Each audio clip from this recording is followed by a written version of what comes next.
ടി.എ. മധുസൂദനൻ എന്ന് പറയുന്ന മനുഷ്യനെ വ്യക്തിപരമായി അധിക്ഷേപിക്കുന്നതിനും ആക്രമിക്കുന്നതിനും പകവെക്കുന്നതിനും അദ്ദേഹം ഇതിൽ എഴുതി ചേർത്തിട്ടുള്ളത്. അപ്പോൾ കണക്കല്ല പ്രശ്നം. രക്തസാക്ഷി ഫണ്ട് നഷ്ടപ്പെടുന്നു എന്നതല്ല പ്രശ്നം. ധനരാജിന്റെ രക്തസാക്ഷിത്വമല്ല പ്രശ്നം. ആ കുടുംബമല്ല പ്രശ്നം. ഇങ്ങനെ വിവാദമുണ്ടാക്കിയിട്ട് ധനരാജിനെ കൊലപ്പെടുത്തിയ RSSകാർ രക്ഷപ്പെടുന്നുമോ ഇല്ലയോ എന്നുള്ളതല്ല പ്രശ്നം. പ്രശ്നം എന്താ? ടി.എ. മധുസൂദനൻ എന്ന് പറയുന്ന ജില്ലാ സെക്രട്ടേറിയറ്റ് മെമ്പറോടുള്ള പക നിറഞ്ഞു നിൽക്കുന്ന പുസ്തകമാണ് ആ പുസ്തകമെന്ന് വായിച്ചു നോക്കുന്ന ഏതൊരാൾക്കും മനസ്സിലാവും. സംഭവിച്ചിരിക്കുന്ന എന്താ? മധുവിനോടുള്ള പക വളർന്ന് ആ പകയെ അടിസ്ഥാനപ്പെടുത്തിക്കൊണ്ട് പല കാര്യങ്ങളും അദ്ദേഹം പാർട്ടിയിൽ ഉന്നയിച്ചു. ആ ഉന്നയിച്ച കാര്യങ്ങൾ മിക്കവാറും കാര്യങ്ങൾ പാർട്ടിക്ക് അംഗീകരിക്കാൻ വേണ്ടി കഴിയുന്നതായിരുന്നില്ല. ചില കാര്യങ്ങൾ അംഗീകരിച്ചിട്ടുണ്ട്. പക്ഷെ അദ്ദേഹം പറയുന്ന അതേപടി അക്ഷരം പ്രതി അംഗീകരിക്കാൻ കഴിയുന്നതായിരുന്നില്ല. കാരണം ഉന്നയിച്ച വിഷയങ്ങളെ സംബന്ധിച്ച് അദ്ദേഹം ഏരിയ സെക്രട്ടറി ആയിരുന്നപ്പോൾ ആ ഏരിയ കമ്മിറ്റി 3 പേരെ ഓഡിറ്റർമാരായിട്ട് നിശ്ചയിച്ചു. ആ 3 പേരും സഹകരണ മേഖലയിൽ നിന്ന് റിട്ടയർ ചെയ്തിട്ടുള്ള 3 ഏരിയ പേരാണ്. അവർ പാർട്ടി ഏരിയ കമ്മിറ്റി അംഗങ്ങളാണ്. സഹകരണ രംഗത്ത് റിട്ടയർ ചെയ്തവരാണ്. അദ്ദേഹം ഏരിയ സെക്രട്ടറിയായ കമ്മിറ്റിയാണ് അവരെ ചുമതലപ്പെടുത്തിയത്. ആ ഓഡിറ്റർമാർ ഇത് പരിശോധിക്കുകയാണ്. ഇദ്ദേഹം നിങ്ങളുടെ മുമ്പാകെ ഈ പുസ്തകത്തിൽ അവതരിപ്പിച്ചിട്ടുള്ള കാര്യങ്ങളുണ്ടല്ലോ, അതേ ഓഡിറ്റർമാർ പരിശോധിക്കുകയാണ്. ഓഡിറ്റർമാർ പരിശോധിച്ചിട്ട് ഓഡിറ്റർമാർ പറയുന്നു വി കുഞ്ഞികൃഷ്ണൻ പാർട്ടിക്ക് മുമ്പാകെ അവതരിപ്പിച്ച കണക്കല്ല ശരി. ഓഡിറ്റർമാർ അതിൻ്റെ ന്യൂനതകളും പ്രശ്നങ്ങളും അവർ ചൂണ്ടിക്കാണിച്ചു.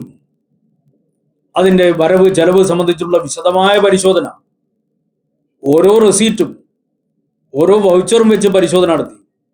ആ പരിശോധനയെ അടിസ്ഥാനപ്പെടുത്തിക്കൊണ്ട് ഓഡിറ്റർമാർ തയ്യാറാക്കിയ ഒരു കണക്ക്, ആ കണക്ക് പാർട്ടിക്ക് മുമ്പിൽ വന്നു. പാർട്ടിയുടെ ഏരിയ കമ്മിറ്റി അത് അംഗീകരിച്ചു.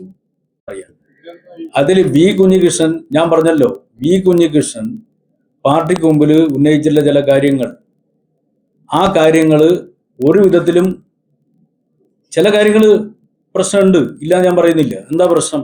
ഇനിയിപ്പോൾ പ്രശ്നമുണ്ട് എന്ന് പറഞ്ഞ കാര്യം മാത്രം എടുത്തിട്ട് കൊടുക്കണ്ട. എന്താ പ്രശ്നം? ആ പ്രശ്നം എന്ന് പറഞ്ഞാൽ 4 വർഷം നീണ്ടു നിൽക്കുന്ന ഒരു കാലയളവിലാണ് വരവ് ചെലവ് കണക്ക് അംഗീകരിച്ചത്. എന്ന് പറഞ്ഞാൽ ഒരു സമ്മേളന കാലയളവ് 3 വർഷമാണ്. ആ ഒരു സമ്മേളന കാലയളവിൽ കൂടുതൽ 4 വർഷക്കാലം എടുത്തിട്ടാണ് വരവ് ചെലവ് കണക്ക് അംഗീകരിക്കുന്നത്. അപ്പൊ വരവ് ചെലവ് കണക്ക് അംഗീകരിക്കുന്ന സമയത്ത് ഇത്രയും കാലയളവ് ഉണ്ടായതിന്റെ ഫലമായിട്ടുള്ള ചില പ്രശ്നങ്ങൾ ഉണ്ടായിരുന്നു. അതിന്റെ പേരിൽ ഈ ഡബിൾ ജിയോ പാർട്ടി എന്ന് പറയുന്ന സാധനം നിങ്ങൾ കേട്ടു. അതായത് ഒരു കുറ്റത്തിന് ഒരു ശിക്ഷയാണ്. ഇത് പാർട്ടി വളരെ വിശദമായി 2022 പരിശോധിച്ചല്ലോ. പരിശോധിച്ചതിന്റെ അടിസ്ഥാനത്തിൽ പാർട്ടി ഒരു നിഗമനത്തിലെത്തി.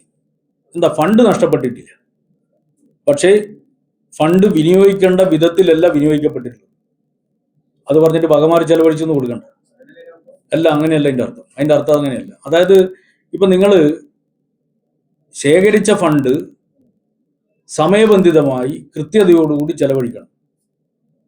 ആ സമയബന്ധിതമായി ചെലവഴിച്ച് കൃത്യമായിട്ടുള്ള അതിന്റെ വരവ് ചെലവ് കണക്ക് സമയബന്ധിതമായി അംഗീകരിക്കണം. അത് അംഗീകരിച്ചില്ല. അങ്ങനെ അംഗീകരിക്കാത്തതിന്റെ പേരിൽ ഓഫീസ് സെക്രട്ടറി ആയിട്ടുള്ള സഖാവിനെ പാർട്ടിയിൽ നിന്ന് സസ്പെൻഡ് ചെയ്തു. ഏരിയ കമ്മിറ്റി അംഗങ്ങളെ ആയിട്ടുള്ള ഉത്തരവാദപ്പെട്ട സഖാക്കളെ ഏരിയ കമ്മിറ്റിയിൽ നിന്ന് തരം താഴ്ത്തി. ജില്ലാ സെക്രട്ടേറിയറ്റ് മെമ്പറായിട്ടുള്ള ടി.എ. മധുസൂദനെ ജില്ലാ സെക്രട്ടേറിയറ്റിൽ നിന്ന് മാറ്റി DC മെമ്പറാക്കി അയാളെ തരം താഴ്ത്തി. ഈ നടപടി പാർട്ടി സ്വീകരിച്ചതാണ്. ഈ നടപടി സ്വീകരിച്ച് പാർട്ടിക്കകത്ത് പറഞ്ഞതാണ്. പക്ഷെ എന്താ പ്രശ്നം?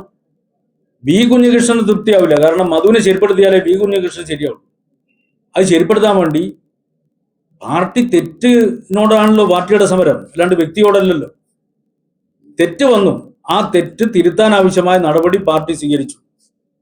നടപടി സ്വീകരിച്ചപ്പോൾ ആളെ കൊല്ലാൻ വേണ്ടിയല്ല പാർട്ടി നടപടി സ്വീകരിക്കുന്നത്. തെറ്റ് തിരുത്തി അയാളെ ശരിയായ കമ്മ്യൂണിസ്റ്റ് ആക്കി രൂപപ്പെടുത്താൻ വേണ്ടിയാണ് നടപടി.